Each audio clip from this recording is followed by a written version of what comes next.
If you enjoy the content on this channel, please like and subscribe.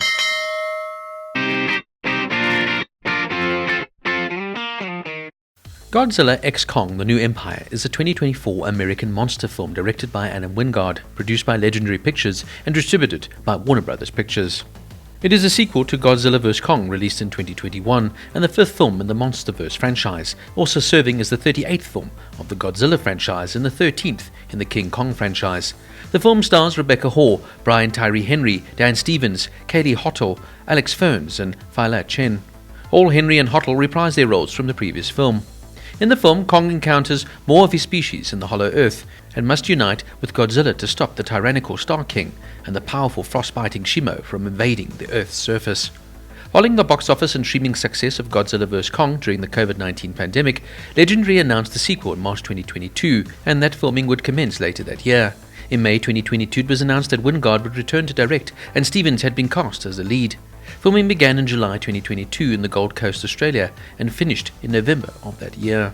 Godzilla x Kong: The New Empire premiered at Grumman's Chinese Theatre on March 25, 2024, and was released in the United States on March 29th. The film received mixed reviews from critics, with many comparing it unfavorably to the Japanese film Godzilla -1. It grossed $570 million worldwide on a $135 to $150 million budget. So far, it is the highest-grossing film of the Monsterverse, as well as Godzilla and King Kong franchises. A sequel is set to be released on March 26, 2027. Some interesting trivia notes. Godzilla vs. Kong, which was released on March 24, 2021, became a box office and a streaming hit during the COVID-19 pandemic.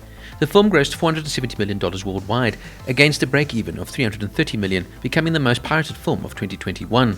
On April 4, 2021, Legendary CEO Josh Grodd commented on the potential sequels, saying, "We have a number of ideas." That same day, the hashtag #ContinueTheMonsterverse began trending on Twitter, which was acknowledged by Legendary and garnered support from Jordan Vogt-Roberts, director of Kong Skull Island, released in 2017. In May 2022, it was announced that Wingard would return to direct, and that Dan Stevens had been cast in a leading role. Wingard and Stevens had previously worked together on the film The Guest, released in 2014. The film was entirely shot on the Gold Coast of Queensland, Australia. Wingard confirmed that Mothra's inclusion was always part of the plan. However, Legendary did not have the rights to Mothra by the time the post-production began, and used a placeholder character named Phosphera until the rights were secured. Wingard also refuted rumours that Phosphera was replaced with Mothra due to poor testing, iterating that Mothra was included as far back as the first draft. The film's visual effects were supervised by Alessandro Ongaro.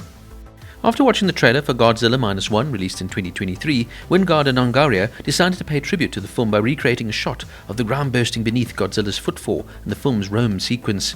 The Egyptian battle between Godzilla and Kong was inspired by the fight scene between Roddy Piper and Keith David from They Live, released in 1988. Godzilla -1, which was released on December 1st, 2023, and would win Best Visual Effects at the 96th Academy Awards, was withdrawn from US theaters 8 weeks before the release of Godzilla x Kong: The New Empire. According to Adam Wingard, the director of the film, the Skar King almost represents an upscaled version of the worst parts of humanity, just as Kong represents some of the best parts of humanity. Godzilla's new design in this movie has a purple-pink coloured plate, akin to his Maya Goji design from Godzilla 2000. The change in colour of Godzilla's atomic breath, going from light blue to a reddish tint, signified a total boost in power. It is identical to the Heisei incarnation, having a far more destructive red spiral ray. Mini Kong's name was revealed in toy lines as Suko, which in Japanese translates to essential child. It is generally used for females though. The film was released in 2024, exactly 10 years after the release of Godzilla, released in 2014, which started off the Monsterverse. For Godzilla and Kong's new looks, Adam Wingard revealed, very specifically in the last film, "I wanted Godzilla to have continuity, to look the way he had in The King of Monsters and the 2014 Godzilla, but then I didn't get a chance at doing my own version of Godzilla, so now I wanted to do different things with the spines and try different colours." With a net budget of $135 million, this is the cheapest Monsterverse film to date. Godzilla's movements and mannerisms, namely the scene where he's sleeping curled up inside the Roman Colosseum, were based off the director Adam Wingard's cat, Mischief. For Dan Stevens' character, Trapper, director Adam Wingard wanted him to have an 80s action figure feel, and he was based off a G.I. Joe character, Chuckles. Whilst Dan Stevens himself said he based the character off Michael Douglas and Kurt Russell from movies like Romancing the Stone and Big Trouble in Little China. Godzilla has only 8 minutes of screen time in the whole film, which is exactly 3 minutes less than the previous film, Godzilla vs. Kong. Shimo is the Japanese word meaning frost or grey hair. The name also means hole or abyss in Swahili. The film also holds the record for the most Titans to appear in a Monsterverse film, outside of stock footage, with at least 9. Now let me start off with the positives about this film. Firstly, it is visually stunning, and the images are absolutely awe-inspiring. This is by far and away the strongest aspect of this film. Unfortunately though, I found the story convoluted, seemingly here designed to cash in on merchandise opportunities, and continue on with this ongoing franchise. This is really a film to just make money. And with a budget of just $130 million, which is small in comparison to some huge epic films, this film has turned a major profit. It's completely and utterly mindless entertainment. The whole idea is to see big monsters roaring and screaming on screen, fighting each other in epic battles, destroying city landscapes, that frankly afterwards no city in this world should even exist. Also, they can take your hard-earned money and get you to buy the toys for your kids. It's not that the film is not entertaining. I mean, it's easy enough to watch, but the story is nonsensical, and the writers must have been taking some sort of medication, as it's just all over the place, and frankly just doesn't remotely make sense at all. It's so far-fetched, so over the top, that really, if you even catch yourself trying to analyze or think about this one, you best stop right there. While this movie may appeal to fans of the franchise and those seeking pure spectacle, the writing here really leaves much to be desired. The plot is disjointed and lacks a clear direction, making it difficult to become invested in the characters and their journeys. And the humanization here of Kong is, well, frankly, just a bit too much for my liking. Kong has always been a fascinating character, and the original King Kong films, even Peter Jackson's one, really captured the essence of this giant gorilla.